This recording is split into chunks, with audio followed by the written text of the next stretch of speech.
Mayambu Prabhu Jishu Krishna gi mingda anuba sermon amaga loinana khuramjari aduga mayam gi prarthana gi mapanna amasung ishwar gi loina bibagi mapanna ngasi amuk anuba sermon ama puthokchaba ngamjaba asigi damakta ishwar bu yamna thagatchei amasung harauba phongdokchei ishwar gi wahi taminasi luk pandup tarataret pada kuntrani thoidagi Lot ki nupibu ningsingu ngasigi ayhaki sermon asigi hiram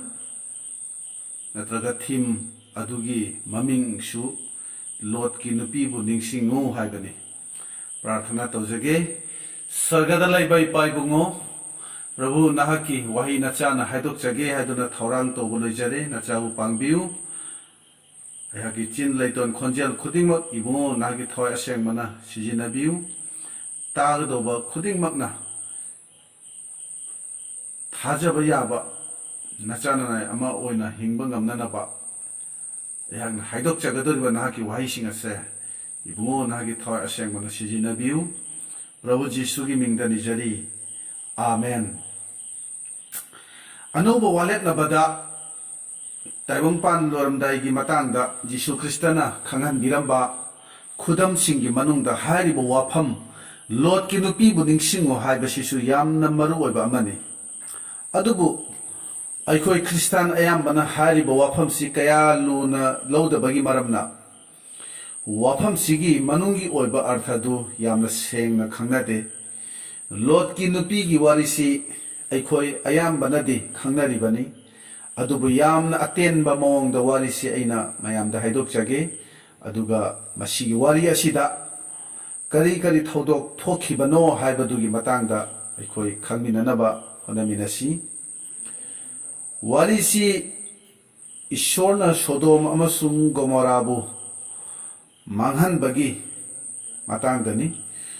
sodom hariba saharsida abrahamgi manaw nupagi machanupa lotsu magi imung manungga loinana lairibani ishorna sargadut ani hanana tharaktuna lotta hayal lay madudi ishorna saharsi mahangadawre aduna nang amasung nangi imung manungga loinana yamna thuna saharsi thadoktuna chen kharo aduga makhoina maning hanna yengaktanabasu sargadut sing aduna haikhibani adubu Lot ki nupina manglomda asum chenkhattaduna maning hanna yengki aduga mafamduda khudakta thumgi mapai onduna mahaki punsiada loikhibani anoma walemnaba asida Jisu Kristana masigi warisi palladuna Luke padup tarataret ki kuntrani thoida hairi Lot ki nupibu dingsingu Lot ki nupi ki maming karino aikona khangde maramdi magi mamingsi Bible da palamde adubu mahaki mapuroiba Loti dharma chenba nupa ama oirami Sodom amasung Gomorabu isorna sargadagi mai thadaduna manghanba numit aduda mahaksu Lot ka loinana shahardu thadoktuna chenbada yauribani adubu mahakna mahausagumna numit adudasu Ishorgi yathangdu thugaiduna maning hanna yengki khudakta mahakshiki aduga thumgi mapai onkhibani anumba walepnabasida Lot ki nupibu ningsingu haina Jisuna hairi Jisuna maming pallaga hariba wafamse masi yamna khanthaningaini Jisuna dharma chenba Abraham Isaac Sarah Hannah amasung Ruthpu asising asi ningsingu haina hairamde adubu haiba indabadagi mangkhrabi thawai Lot ki nupibu ningsingnanaba takpirami masi haujiki matam sigi singlupsingi damakta yamna maru oiba Bible na khanghanbiriba khudam amani masi ekhoi yamna khangthaningaini matangsida Jisuna taibongpan bu wayam nabai damakta aniak suba oina lakadaba matamdu misingna adugo matam aduda misingna Jisubu oknanabai damakta unanabai damakta thaurang tawraga leibagi mahuttadi makhona yamna sathiba angakpa akiba phanglaba papsingda luptuna harauna leiramgadabadu mahakna mangjaunana khanghalibani masigi wafamsi mahapu manghananaba hananaba senariba sadukising pharisisingda haiba nate adubu mahaki nungsiraba seboksing aduda habirambani Lot ki nupibu ningsingu haiduna Jisuna makhoigi thajabadu cheksilhalibani haujiktadi aikhoigi singlupsingda Ishwar ki wahisina Lot ki nupibu ningsingduna thajabada cheksinanaba aikhoida takpiribani warisida Lot ki nupina dharma chenbi Ishwar ningbi nupi ama oinabi damakta khudong chaba afaba lambi phangliba sing adugi matangda khara yengminasi Lot amasung Abraham gi matamda asengba achumba dharma chatpa mi kaya leiramde matamduda Bible su leiramde ningna sang leite pawo sandopinaba mi su leite Ishwar gi oiba amasung shastra gi oiba gyan losing mi khara khaktada leirammi mi ayamana pap ki amambada hinglami losing leitaba murti latuna papta luktuna leirammi Lot ki nupina Ishwar da naksin ba yanabi damakta khudong chaba phangliba asumna matam maduda kanagi su leiramde haina haiba yai magi nupa Lot adu dharma chenba nupani thajabagi mapa oriba Abraham du makhoigi imung manungni makhoi adugi thajaba makhoina tawriba prarthana amasung dharma chenbagi mong matawdo Lot ki nupi damakta khangdaba arotpa amatta leiramloi pumnamak mahangna uribani khanglibani masi yamna maru oiba wafam amani masi laina khanba yaba wafam natte sargaduna Sodomda laglaga magi mapuroibada hanana khanghanduna warning tawbado Lot ki nupina usu ui tasu tai maramdi sargadut ani adu makhoigi imung manungda changkhibani sargadutna mahaki makhut paiduna chingthoklaga shahargi mapanda puthoktuna chatpaduda Lot ki nupi su yauribani makhoigi imung manung adu shahardudagi chenthoknanaba honabada sargadutna mateng pangkhibani masi tarai bo wafam ama natte yamna maruoiba aruba wafam amani adubu asuk yamna maru oiba thaudoksing wafamsing urabasu thengnarabasu Lot ki nupi gi thamoida ahongba karisu leikhide dharma chenba singi marakta leirabasu sargadut singi paujel tarabasu sargadut singna khanghallabasu sargadut singmakna chingbirabasu Lot ki nupi ado Ishwar gi thaujal phangdaduna thajadabi nupi amagumna sikhibani mahaki thawai gi mitto kaidongneidasu pangkhide magi hakchangi oiba aningba apambado Ishwar gi damakta thadokpa ngamkhide magi puningda sargagi oiba puning wakhal amatta leiramde mahangna thawai gi oiba leitengdu icham chamna fashion namagumna leitenglami madudi magi nagyata leirwa mising adubu harau hananaba nungai hananabani thawai gi oiba phijetto mapan thongi oina setli adubu pukningdi taibang panbagi oiba wakhalna pik thalli taibang panbagi oiba phajaba mayam aduna magi thamoi ado leitengduna leirammi Ishwar gi aningba apambada kaidonngeidasu mahangna hinge hana khankhide haiba wari asidagi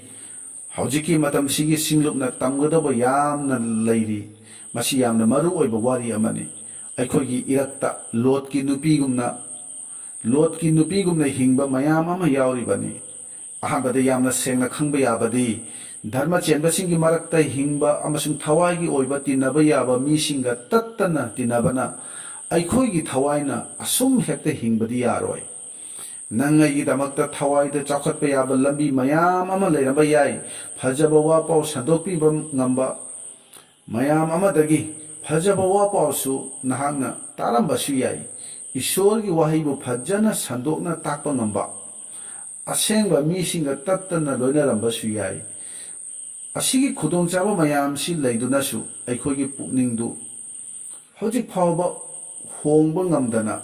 leiba yabani aduga akonbadadi punsina asa karisu yaudana amambada thawaina chakhiba yabani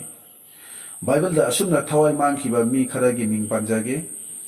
ꯑꯔꯤꯕ ꯋꯥꯂꯦꯞꯅꯕꯗ ꯑꯦꯂꯥꯏꯖꯥꯒꯤ ꯁꯦꯕꯣꯛ ꯑꯦꯂꯤꯁꯥꯅꯤ ꯑꯦꯂꯥꯏꯖꯥꯗꯒꯤ ꯁꯔꯨꯛ ꯑꯅꯤ ꯍꯦꯟꯅ ꯑꯦꯂꯤꯁꯥꯅ ꯏꯁꯣꯔꯒꯤ ꯃꯇꯤꯛꯇꯨ ꯐꯪꯖꯈꯤ ꯑꯦꯂꯤꯁꯥꯒꯤ ꯁꯦꯕꯣꯛ ꯒꯦꯍꯥꯖꯤꯅꯤ ꯑꯗꯨꯕꯨ ꯒꯦꯍꯥꯖꯤꯗꯨ ꯙꯔꯃ ꯆꯦꯟꯕꯁꯤꯡꯒꯤ ꯃꯔꯛꯇ ꯂꯩꯔꯕꯁꯨ ꯃꯥꯒꯤ ꯄꯨꯛꯅꯤꯡꯗꯣ ꯇꯥꯏꯕꯪ ꯄꯥꯟꯕꯒꯤ ꯑꯣꯏꯕ ꯑꯅꯤꯡꯕ ꯑꯄꯥꯝꯕ ꯄꯦꯟꯕ ꯅꯥꯏꯗꯕ ꯑꯗꯨ ꯃꯌꯥꯝꯁꯤꯡ ꯑꯗꯨꯗꯒꯤ ꯃꯍꯥꯛꯅ ꯍꯣꯡꯈꯤꯗꯦ ꯑꯗꯨꯅ ꯃꯥꯒꯤ ꯄꯨꯟꯁꯤꯗꯣ ꯑꯔꯦꯝꯕꯗ ꯃꯥꯡꯈꯤ ꯑꯅꯧꯕ ꯋꯥꯔꯦꯞꯅꯕꯗꯁꯨ ꯗꯥꯏꯃꯥ ꯍꯥꯏꯕ ꯅꯨꯄꯥꯗꯨ ꯄꯥꯈꯣꯟ ꯆꯠꯄ ꯄꯣꯜꯒ ꯊꯧꯒꯜ ꯇꯧꯃꯤꯟꯅꯔꯕꯁꯨ ꯇꯥꯏꯕꯪ ꯄꯥꯟꯕꯕꯨ ꯅꯨꯡꯁꯤꯕꯒꯤ ꯃꯔꯝꯅ ꯄꯣꯜꯕꯨ ꯊꯥꯗꯣꯛꯂꯝꯂꯒ ꯆꯠꯈꯤ ꯑꯗꯨꯅ ꯄꯣꯜꯅ ꯍꯥꯏꯔꯤ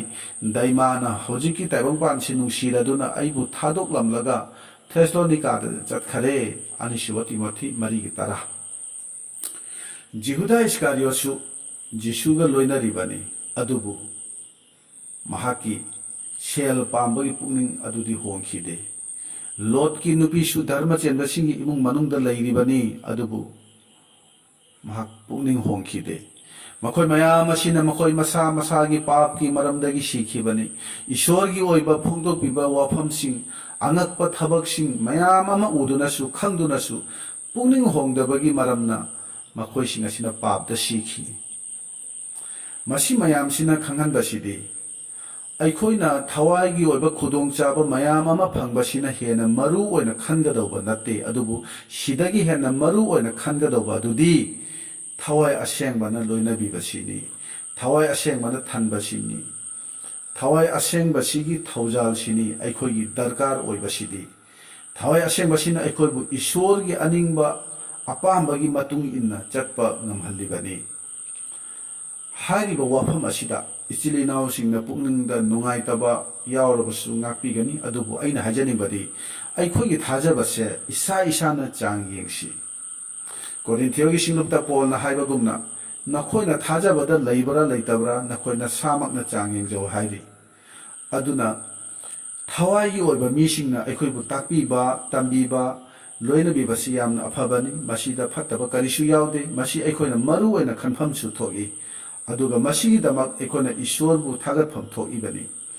ꯇꯧꯏꯒꯨꯝꯕꯁꯨꯡ ꯑꯩꯈꯣꯏꯒꯤ ꯄꯨꯟꯁꯤꯗ ꯃꯁꯤꯒꯨꯝꯕꯁꯤꯡ ꯑꯁꯤ ꯈꯛꯇꯗ ꯃꯄꯨꯡ ꯑꯣꯏꯅ ꯉꯥꯖꯗꯨꯅ ꯊꯋꯥꯏꯒꯤ ꯄꯨꯟꯁꯤꯗ ꯍꯤꯡꯅꯅꯕ ꯆꯥꯎꯈꯠꯅꯅꯕ ꯍꯣꯠꯅꯕꯁꯤꯗꯤ ꯑꯐꯕ ꯅꯠꯇꯦ ꯊꯋꯥꯏꯒꯤ ꯄꯨꯟꯁꯤꯗ ꯆꯥꯎꯈꯠꯅꯕꯒꯤꯗꯃꯛꯇ ꯐꯪꯂꯤꯕ ꯈꯨꯗꯣꯡꯆꯥꯕ ꯃꯌꯥꯝꯁꯤꯒ ꯂꯣꯏꯅꯅ ꯊꯋꯥꯏꯒꯤ ꯃꯍꯩꯁꯨ ꯑꯩꯉꯣꯟꯗ ꯃꯁꯤꯒꯤ ꯃꯔꯝꯅ ꯄꯥꯅꯅꯕ ꯑꯩꯒꯤ ꯑꯅꯤꯡꯕ ꯑꯄꯥꯝꯕꯗꯣ ꯊꯝꯕ ꯐꯩ ꯀꯔꯤꯒꯨꯝꯕ ꯐꯪꯂꯤꯕ ꯈꯨꯗꯣꯡꯆꯥꯕ ꯃꯌꯥꯝ ꯑꯁꯤꯅ ꯑꯩꯈꯣꯏꯒꯤ ꯑꯐꯕꯗꯨ ꯊꯣꯛꯇ꯭ꯔꯕꯗꯤ ꯑꯩꯈꯣꯏꯗꯒꯤ ꯑꯐꯕꯗꯨ ꯊꯣꯛꯇ꯭ꯔꯕꯗꯤ ꯃꯁꯤꯅ ꯑꯩꯈꯣꯏꯗ ꯍꯦꯟꯅ ꯈꯨꯗꯣꯡ ꯊꯤꯅꯤꯡꯉꯥꯏꯒꯤ ꯃꯁꯛ ꯑꯣꯏꯔꯛꯄ ꯌꯥꯕꯅꯤ ꯊꯋꯥꯏꯒꯤ ꯂꯝꯕꯤꯗ ꯑꯃꯥꯡꯕ ꯁꯣꯟꯊꯕ ꯑꯣꯏꯔꯛꯄ ꯌꯥꯕꯅꯤ ꯌꯣꯠ ꯑꯃꯁꯨꯡ ꯁꯅꯥꯕꯨ ꯁꯧꯗꯣꯛꯍꯟꯕ ꯉꯝꯕ ꯃꯩ ꯑꯁꯦ ꯂꯩꯕꯥꯛ ꯑꯄꯦꯠꯄꯕꯨꯁꯨ ꯀꯪꯁꯤꯜꯍꯟꯕ ꯌꯥꯏ ꯃꯅꯥ ꯃꯁꯤꯡ ꯑꯃꯁꯨꯡ ꯎꯄꯥꯝꯕꯤꯕꯨ ꯍꯤꯡꯍꯜꯂꯤꯕ ꯆꯥꯎꯈꯠꯍꯜꯂꯤꯕ ꯅꯨꯃꯤꯠꯀꯤ ꯃꯉꯥꯜ ꯑꯁꯤꯅ ꯑꯁꯤꯕ ꯀꯛꯊꯠꯂꯕ ꯎꯄꯥꯝꯕꯤ ꯅꯠꯇ꯭ꯔꯒ ꯎ ꯃꯁꯥꯕꯨ ꯃꯩꯗ ꯊꯥꯗꯣꯛꯄ ꯌꯥꯅꯅꯕ ꯀꯪꯁꯤꯜꯍꯜꯂꯤꯕꯅꯤ ꯑꯁꯤꯒꯨꯝꯕ ꯊꯋꯥꯏꯒꯤ ꯑꯣꯏꯕ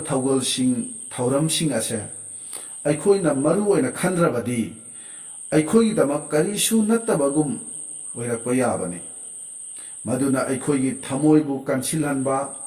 ꯑꯃꯁꯨꯡ ꯊꯋꯥꯏꯕꯨ ꯏꯪꯊꯍꯟꯈꯤꯕ ꯌꯥꯏ ꯑꯗꯨꯒ ꯏꯁꯣꯔꯒꯤ ꯋꯥꯍꯩꯕꯨ ꯊꯧꯁꯥꯗꯕ ꯑꯣꯏꯔꯛꯇꯨꯅ ꯏꯁꯣꯔꯕꯨ ꯀꯤꯔꯛꯇꯕ ꯌꯥꯏ ꯃꯥꯕꯨ ꯃꯔꯨ ꯑꯣꯏꯅ ꯈꯜꯂꯛꯇꯕ ꯎꯁꯤꯟꯅꯗꯕ ꯇꯥꯁꯤꯟꯅꯗꯕꯁꯨ ꯑꯩꯈꯣꯏ ꯑꯣꯏꯔꯛꯄ ꯌꯥꯕꯅꯤ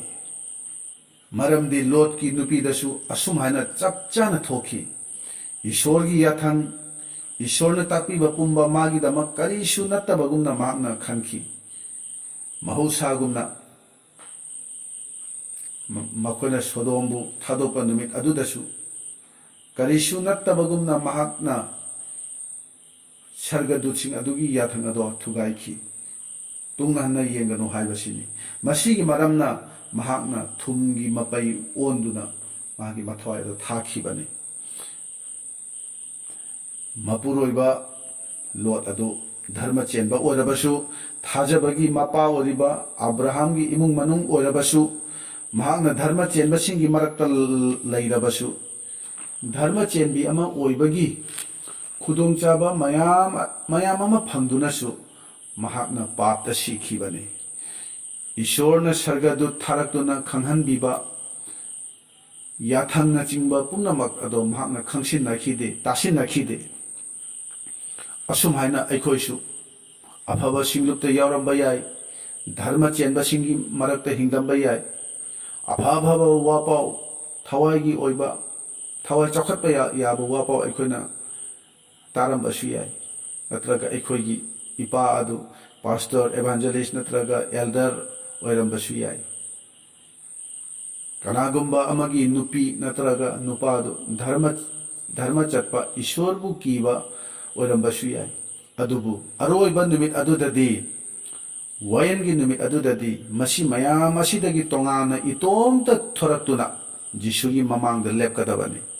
कनानासु अइगिदमक्ता मतम अदुददी लेपिररोय मरम असिना अइना यामना नोलुकना मरुपसिंगदा हाइजरी अखोइना यावरिबा सिंगलुप तिनरिबा मरुप मपांग लेमिनरिबा मयाम असिदगी तोंगाना थोरक्तुना इतोमता तुमिन्ना अमुक्तंग वाखल खंथमिनसी मदुदी अखोई इसा इसागी थाजबगी पुंसीसे करमना तौरी अइसिबु नौना पोक्लबरा जिसुबु थमोय अपुंबा थवाय अपुंबा पुनिंग अपुंबा यावना नुंसिरिबरा हिंबगी तल ओरिबा जिसुबु मागी महावदो अइना तंखरबरा जिसुना लोट की नुपीबु निंगसिंगो हारी महाकी इमुंग मनुंगना सोदोमबु थादोकलंबगी मरमना महांगनासु सोदोमबुदी थादोकलंले महाकी इमुंग मनुंगा चेंथोकमिनरमी अदुबु मदुदी महाकी इमुंग मनुंगी मरम नानी तयुबसुंग मागी थमोय मागी पुनिंग अदुदी सोदोमदा असुम लेरम्मी इमुंग मनुंग पुंबना बाप्ताइज तौबगी मरमना नंगनासु बाप्ताइज तौरंबा याय नंगी इमुंग मनुंगी मरमना चर्च कारंबा याय फैमिली डिवोशन दसु यावरंबा याय ईश्वर की थौरम खुदिंगदा नहाकना हरावना सरुक यारंबा याय अदुबु मरु ओइबा वाहंगदी नहाकी पुनिंग नहाकी थमोय अदो ईश्वरगा नक्सिनरिबरा ईश्वरगा मरी लैरिबरा नत्रगा पाप की शहर सोदोमगुंबा ताइबंगपानदा लोट की नुपीगुमना हन्ना येंगरिबरा ताइबंगपानगी ओइबा महाव अदो नंगना तंगनिंगलिबरा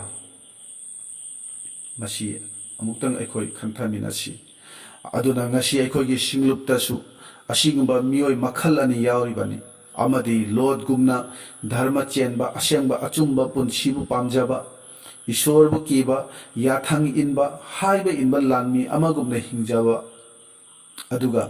अतोपा अमदुदी लोट की नुपीगुमना थावा यावबा धर्म चेनबदी साबा हैबा अदुबु थमोइदी ईश्वरदगी यामना लापना लैबा ngasi अखोगी बाराक एरियागी सिंगलुपसिंगदा चाही 10 कुन चुपना क्रिस्टियन ओरगलबसु मैतेइगा सगोन नरकलबा हिंदू धर्म अमसुंग मैतेइ धर्म की थाजबगी मवोंगदा माइबा माइबिदा थाजबा अफबा नुमित थाना येंबगी अफबा नुमित थाना चिंबा असिगुंबसी येंबगी वाखल भूत सिंगबु थाजबगी कीबगी वाखलोन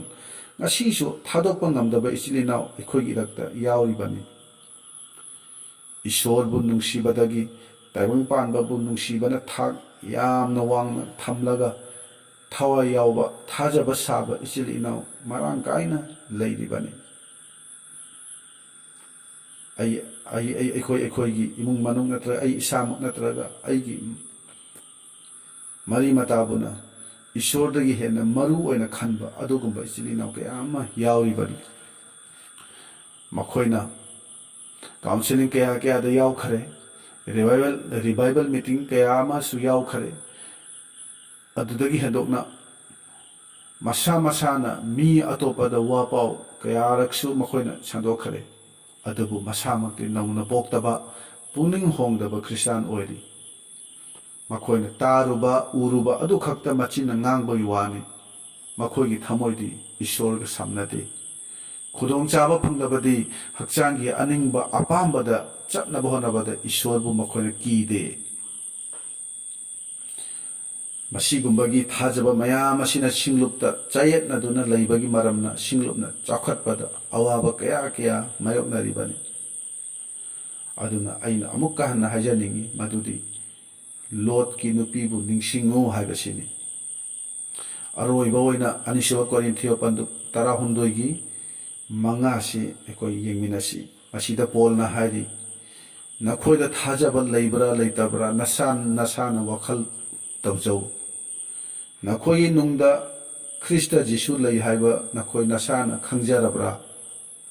ꯅꯈꯣꯏꯅ ꯈꯪꯖꯕ ꯂꯩꯇ꯭ꯔꯕꯗꯤ ꯅꯈꯣꯏꯗ ꯏꯕꯨꯡꯉꯣ ꯃꯍꯥꯛ ꯂꯩꯇꯦ ꯍꯥꯏꯕꯁꯦ ꯁꯣꯏꯗ꯭ꯔꯕꯅꯤ ꯇꯥꯃꯤꯟꯅꯈ꯭ꯔꯕ ꯁꯥꯁꯇ꯭ꯔꯒꯤ ꯋꯥꯍꯩ ꯑꯃꯁꯨꯡ ꯍꯥꯏꯗꯣꯛꯈ꯭ꯔꯕ ꯋꯥꯍꯩꯁꯤꯡ ꯑꯁꯦ ꯇꯥꯖꯔꯤꯕ ꯑꯩꯈꯣꯏ ꯈꯨꯗꯤꯡꯃꯛꯇ ꯏꯁꯣꯔꯅ ꯅꯍꯣꯅꯅ ꯕꯣꯔ ꯄꯤꯅꯕꯤꯕ ꯑꯣꯏꯔꯁꯅꯨ ꯑꯥꯃꯦꯟ